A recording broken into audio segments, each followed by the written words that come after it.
Welcome back to Hack City. Joe DeLeone, Sean Anderson, two former college football players from the University of Rhode Island. Today, we've got two fantastic FCS football matchups that we're going to be digging into. We're finally talking about Montana State, even though the Montana State fans think we don't like them for whatever reason. They're playing UC Davis. We've also got our Rhode Rams with the CAA title on the line against the fraudulent Black Bears of Maine. We're going to get into why they're fraudulent in a little bit. Before we get there, I want to remind everybody that today's show and every show is presented by our good friends over at FanDuel. If you're going to be betting on college football, NFL the rest of this season, maybe your FCS team's out of it. Maybe you need something to cheer yourself up, make you feel a little bit better. Put a little money down going over to FanDuel if you want to make your Saturdays and Sundays a little bit more fun. Any lines that catch your eye right now? How about Patriots 12.5 against the Jets? Is that the Thursday Night Football line? And what we're walking into as for anyone who watches that one, I'm not sloppy era of Thursday Night Football. I took some Thursday nights off that I wish I hadn't have, and I'm watching some Thursday night games that I wish I wasn't. So, but if I'm going to be watching, I'll be at FanDuel, and I will be looking at that 12.5. It's pretty juicy from New England. They're going to stomp them down. Oh, man, we don't have a good Thursday night college football game either. We only the only game that they scheduled was Troy Old Dominion, which Old Dominion's favored by 11.5 points. That's right. Why are you an ODU guy? I don't know. I kind of support them, yeah. Very random. All right, we got to talk about UC Davis versus Montana State. Montana State has sat very comfortably at the top of the top 25 ranking.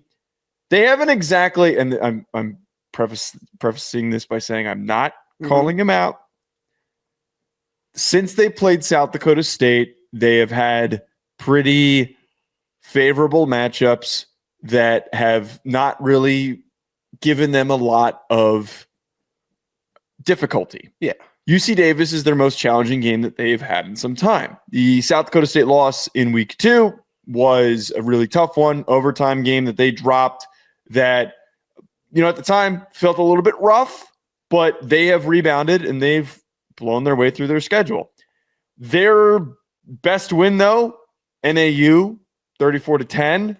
I would argue Mercyhurst, 17-0 is a pretty respectable win, considering that Mercyhurst's the best 4-6 team in college football history.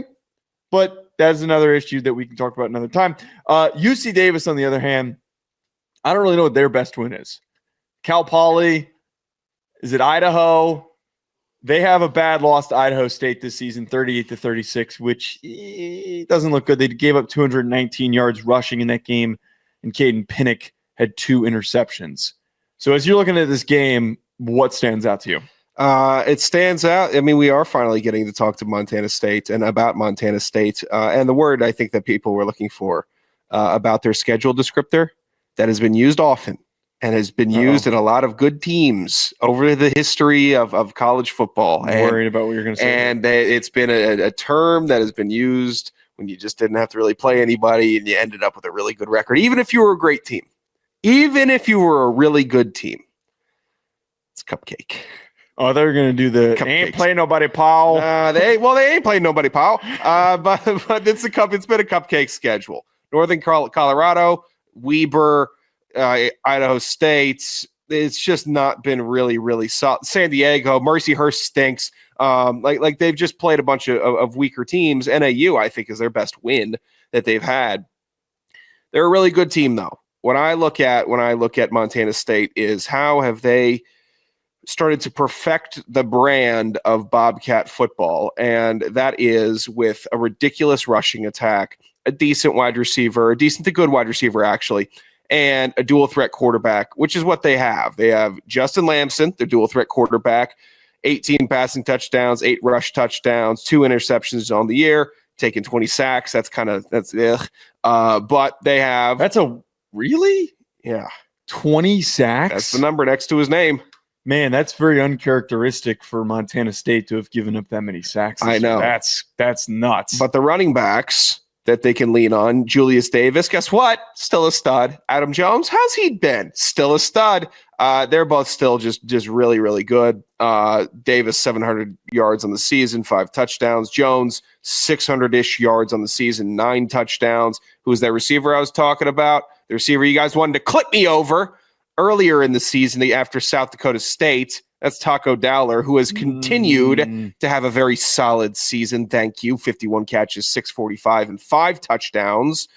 So their bread and butter is still that 3 to 4 headed monster, whoever they want to unleash in that auxiliary third head spot. That one pops off of the monster, by the way. You can unscrew that and then screw on another head to keep it a 3-headed monster, even though there's a different 4th head you can attach on. I'd buy that Lego set. Montana State's offense. Screws on Legos. Well, you're lucky. Okay. I don't. Never mind. Power Ranger. What do I think? What would Bionicle. You know what? Bionicles used to rock. Perfect. Yeah, the Bionicle set, the 3-headed Bobcat monster presented by Bionicle. That's what we have with Montana State's offense. I didn't know that we were going to get a Bionicle reference in this episode. God, that makes me happy. Adam Pac-Man Jones, I will always hype him up for his impact. About that one. The one layer for this that I think I'm most intrigued by is the run game battle that's happening between these two teams. You've got Fisher, who's been tremendous for UC Davis. You've got Adam Pac-Man Jones and Julius Davis, who have been tremendous on the Montana State side. But I think overall, we've got ourselves one of those really fun and potentially explosive quarterback battles between two guys that have not only been tremendously successful, but also have been incredibly efficient. Pinnock has got 20 touchdowns and 6 interceptions. You mentioned Lamson's stats earlier, 18-2 touchdown interception ratio is real. Why'd you delete that note? I couldn't continue to talk about UC Davis with that lurking there underneath. There's another. It's in there a second time. Where? Am I going to have to Control F and then find this? It's pretty visible where I put it. Don't worry about what I put into the doc. But Sean, this game though, having the chance to see these two quarterbacks go toe to toe is really intriguing. I'm also kind of curious. You put in some great notes in here. Mm-hmm. Is this correct that they're allowing less than 300 miles per gallon on defense? Hold on. Where did you put MPG at the bottom? I don't know what that was for, but can we pretend it was miles per gallon? I don't need you to correct yourself. Oh, God damn. I mean, that's really good fuel efficiency. 300 miles per gallon? If there was makes the tank. If there was a football stat that would convert to miles per gallon, it would be yards per rush or yards per game, I think is what what that was supposed to be. Highlighting their good defense, not their efficient defense. Not their good fuel efficiency. I forget EPA. EPA is dumb. EPA is lame. I vote the EPA to change running emissions on Montana State. Yeah. I'm voting. I am currently starting my plight that we should have EPA rebranded to miles per gallon because it's supposed to be an efficiency stat. Oh my God, dude. Oh, that's so funny. I can't believe I did. I thought you were going to get mad at me for correcting you. I was real worried. Oh, my God. Yeah, the defense has been, for Montana State, rock solid, 10th best. Teams aren't marching down the field on them. Again, I guess we preface that by noting the quality of opponent that they've been playing, and those offenses haven't necessarily been high-flying, but it's still good health for the defense of Montana State. The one thing that concerns me, they're not getting to the quarterback. 12 sacks on the season. That's very weird. That's low for them. I don't think they had a very good pass rush season last year either. They need to start getting some bodies on the D-line, getting pressure on the quarterback. That is such an integral part of why South Dakota State won their championships recently, why North Dakota State consistently wins championships, because they get to the quarterback. Trust me, it's such a hard piece to recruit in the FCS. All your good guys are going to go. They're going to get poached. And then it's going to be hard to get the grown men out of high school anyways because they're getting ridiculous NIL payments because that's how important it is to the game. I know how hard it is for FCS schools to be able to get those good defensive linemen. You got to figure it out. You got rush 8, engage all 8 of them, and then leave 3. Do something. You got to get the quarterback on the ground, especially when it gets down to December and January. I'm kind of leaning going into this game. I'm pretty heavily leaning on Montana State. Not heavily, maybe. No, I feel pretty confident saying that I think Montana State wins this game. I think UC Davis has been a solid team.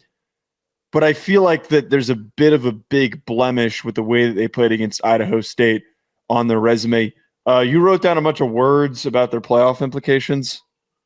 Oh, yeah, I stole these from Sam Herder. Oh, thank you, Sam. I think. No, we didn't get these from Sam. We came up with this on our own. Well, look, I'm not going to sit in here and write 4 bullet points for what somebody else wrote out. From Hero, the Bobcats head into Montana. Oh, Jesus, why am I reading the preface? UC Davis, the Aggies host Sac State. Jesus, where am I? I put in nothing. Right. I put in nothing of value in this. They both have to win in week 12. That's UC right. Davis is 7-2, 7-1 in FCS. Montana State.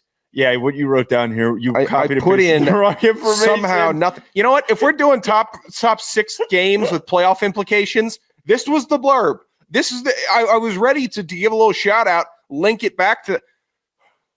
I don't know what that means. How are you going to blame this on Sam? Because I can't read. It's on you. Because I can't read. You should have read the shit before you put it into the doc. I did read it, and then I didn't. I don't. There's too many weird numbers and weeks. Sean doesn't know how to read. That's what we just learned today. All right, let's get to this next game. URI going to the hellhole that is Bangor, Maine. Worst stadium that we've played in, I would argue. Did you like the leaf peeping? The what? The leaf peeping? The what? The leaf peeping. Say it one more time. Leaf peeping. What the fuck is leaf peeping? Looking at the leaves in Maine. That's what the peepers do. They go up and they do some leaf peeping up in Maine. I've never heard anyone say that. You never heard about the peeping? Knowing the weirdos in Maine, it kind of doesn't surprise me if that's what they would refer to it as. That's what it's called. And I'll say this. We took a trip of the bus up to frickin' Bangor, Maine in leaf peeping season. All right, I need you to stop saying that. I was doing some peeping. I was unimpressed. I was more impressed. You're doing lots of peeping these days. Peep you. I was not impressed with the foliage of Maine. I actually thought that. Now we're talking shit with foliage? Yeah, I thought Rhode Island's trees were actually cooler in the fall. I thought Albany's trees were cooler in the fall. Maybe. The Allegheny Mountain region I thought was gorgeous in the fall. Lower Pennsylvania, kind of that area. When were we there?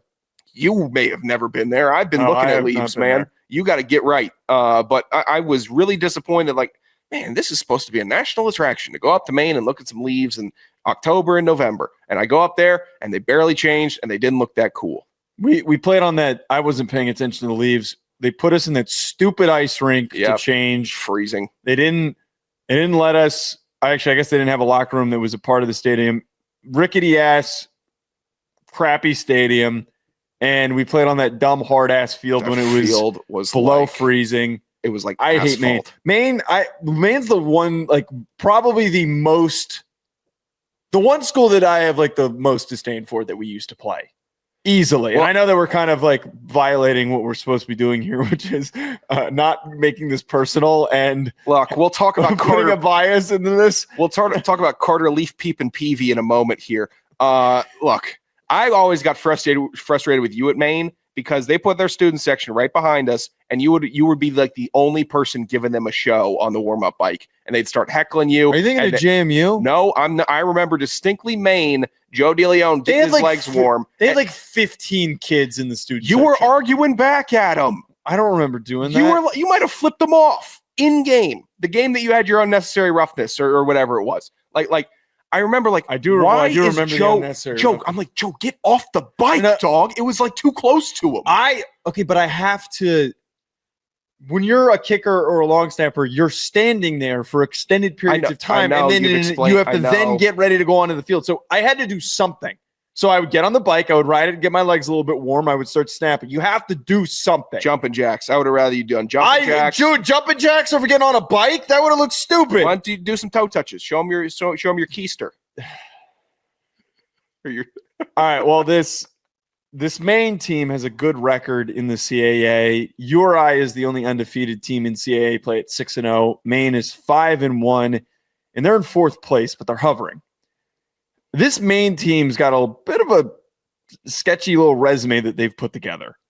What's their best win? Elon, 34-14. Stony Brook, 28-21. They lost to Stonehill. What am I supposed to do with that? They've lost to the Fighting Perry Shellbridge. Shout out Grimace. Shout out Grimace. And they also lost to William and Mary 28-27, who hasn't been very good this Haven't year. even talked about them this season. Yeah. No, not once. URI, on the other hand, I know that they browned their pants 28-21 when they played Brown. They do have they had a solid victory against UNH when they won 38-27, and then they completely smoked Albany 58-17, which I know Albany's not very good, but that is very respectable that they were able to dog them that hard. Yeah. What stands out to you in this game looking at both these teams? Well, look, minus the peeping. God damn it. It's a roadie lean for sure. No shit. I'm looking at just spend 5 minutes crapping all over how much we hate Maine. Learn how to spell Georgia, all right? First of all, before you start running That's how me you down. spell it. Oh, Greogia? Yeah, eat shit. You're Don't tell me what worst. to do. Don't tell me what to do. Messing up my rundown. Don't tell me what to do. I will not be hit with a double thumbs down tonight. That is not on the agenda. What I'm looking at in this game is two position groups that have two dominant players that are putting up very similar, I guess, stats. Rhode wide receivers Marquise Buchanan and Greg Gaines. Marquise, fourth in the nation in receiving yards. Greg Gaines, 29th with respectable 704. Buchanan with 902. They both have 4 touchdowns. And with Maine, their running back room is truly split. And I don't know the last time I've seen a running back room where both backs are genuinely like 50-50 just about splitting carries. Sincere Baines and Rayshawn Marshall. Baines 105 carries, Marshall 111 carries. They're separated by 43 yards on the season. Baines the 646, Marshall is 603. Both have 3 touchdowns. So if I'm walking in this game, obviously both quarterbacks are good. Devin Farrell's good, throwing for a lot of yards, too many picks. Carter Peavy doing okay, 15 touchdowns, 5 picks. I'm looking at the wide receivers from Rhode. I'm looking at the running backs from Maine, and I'm seeing how can we take out one of the two from each of those groups. Can I eliminate Gaines from the game? Can I eliminate Sincere Baines from the game? How can I neutralize one of these guys to get the edge? Because that's where I think you find it when it comes to the skill players, at least. I think that my attention really is drawn to the fact that you've got URI quietly. I haven't seen much like national love for the fact that they have. That Devin Farrell is 5th in the FCS in pass yards, that Buchanan has been good as he is, 4th in the nation, and they're going up against a Maine defense that is only allowing 300 yards per game, not miles per gallon. They've been a steady defense, but I bring back to my point, I don't know exactly who has been the most challenging offense that they've faced. I feel as though there have been a lot of matchups that have helped that number look better than it should be. I also would like to add in here, of course, that URI's front 7 is tremendous, averaging 3 sacks per game. Yeah, that's really good. It's a really, really good group for URI defensively. 30 sacks this deep in the season's very nice to see. This Maine defense kind of it reminds me of the cruddy Maine game that we had. They had a defense that had a couple linebackers. This ain't that defense. And I know it's not, but they have Christian Thomas, who's having a hell of a year, 4.5 sacks, 93 tackles, 2 forced fumbles. Elias Sherman, 5.5 sacks, and Takai Chisholm, 4.5 sacks. Like, they've got bodies that are getting to the quarterback. Like, that's something I'm just going to notice, because it's tapping into the habit of, it's Maine week, gentlemen, and then the big packet drops. That's a dude. You can't worry. You can worry about him a little bit. Dude. And you just were like, I got to lock in. These guys up in Maine play angry because you know why? It's cold. I'd be pissed off if it was that cold. And they're sitting in Maine. And I'm just going to, you have to go in there and you have to play their football. And that sucks. 38 degrees is going to be. Stepped outside. What was it? Under 40 last night here? Dude, it was freezing last night. This morning it was snowed freezing. On my way to work. Did it? That pissed me off. Yeah. Wow. Yeah. We just jumped right into it. You know, it was a little bit of a middle finger this morning and all of today, understanding that we had no lead in. Why this isn't? I know that you like the weather. I know that you're Mr. Weatherman. I'm not trying to be. I was trying to fit a dirty joke in. I'm not going to do that. Go ahead. Well, they were. No, it just won't work well. Okay. All right, let's get to FC estimates. Dummy dipshit over here. 69, 44, and 1. By the way, today's episode is presented by our good friends over at FanDuel. Again, if you're going to be betting on college football this season, maybe you like some of our picks and you can find them on FanDuel. Make sure to go and head on over to FanDuel. Dummy over here, 69-44-1. He went 7-10 last week. 7 of 10 last week. I am 80-33-1. 7 out of 10 as well.